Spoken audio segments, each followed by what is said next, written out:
അസ്സലാമു അലൈക യാ റസൂലല്ലാഹ്. അത്രമേൽ പ്രിയപ്പെട്ട പുന്നാര നബിക്ക് ഇത് ഞാൻ എഴുതുന്ന കത്തല്ല, ഇതെന്റെ ഹൃദയം തന്നെയാണ്. പകുതി ഇരുണ്ടുപോയ പക്ഷേ അങ്ങയുടെ സ്മരണ കൊണ്ട് ഇതുവരെ നിൽക്കുന്ന ഒരു ഹൃദയം. നബിയെ, ഞാൻ അങ്ങയെ കണ്ടിട്ടില്ല, പക്ഷേ അങ്ങയുടെ പേരിൽ എന്റെ കണ്ണ് നിറയാറുണ്ട്. അങ്ങയുടെ വേദനകളെ ഞാൻ വായിച്ചപ്പോ എന്റെ മനസ്സ് തളരുന്നുണ്ട്. ത്വായിഫിൽ അങ്ങയെ രക്തം കലർന്ന കാലുകളിൽ നടത്തിയത് ഞാൻ വായിച്ചപ്പോ അറിയാതെ കണ്ണ് നിറഞ്ഞുപോയി. പ്രിയപ്പെട്ട നബി, അങ്ങ് ഞങ്ങൾക്കായി പകലും രാത്രിയും ദുആ ചെയ്തു. ഞങ്ങളെ കാണാതെ തന്നെ ഞങ്ങളെ സ്നേഹിച്ചു. അവസാനം ഉമ്മത്തി ഉമ്മത്തി എന്ന് വിളിച്ചു കരഞ്ഞപ്പോ കൂടെ ഉണ്ടായിരുന്നെങ്കിൽ എന്ന് ആഗ്രഹിച്ചു പോകുന്നു.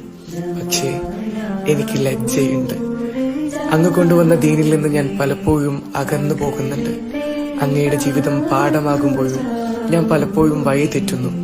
എങ്കിലും അങ്ങ് പഠിപ്പിച്ച അള്ളാഹുവിന്റെ കരുണയുടെ വാതിലുകൾ ഞാൻ ഇന്നും തേടുകയാണ്. എനിക്ക് വേണ്ടി ദുആ ചെയ്യുമോ? ഒരിക്കലെങ്കിലും ചാരത്ത് വന്ന് യാ റസൂലല്ലാഹ്, ഞാൻ ഇവിടെയുണ്ട് നബിയെ എന്ന് പറയാൻ എന്റെ കണ്ണുകളിൽ അങ്ങയെ ഒരിക്കൽ കാണാനാകുമോ? അങ്ങയുടെ ഹൗലിന്റെ ചാരത്ത് ഒരു ചെറു സ്ഥാനം എനിക്ക് ലഭിക്കുമോ? നബിയെ, അങ്ങയെ ഞാൻ ഒരുപാട് ഇഷ്ടപ്പെടുന്നുണ്ട്. അധികം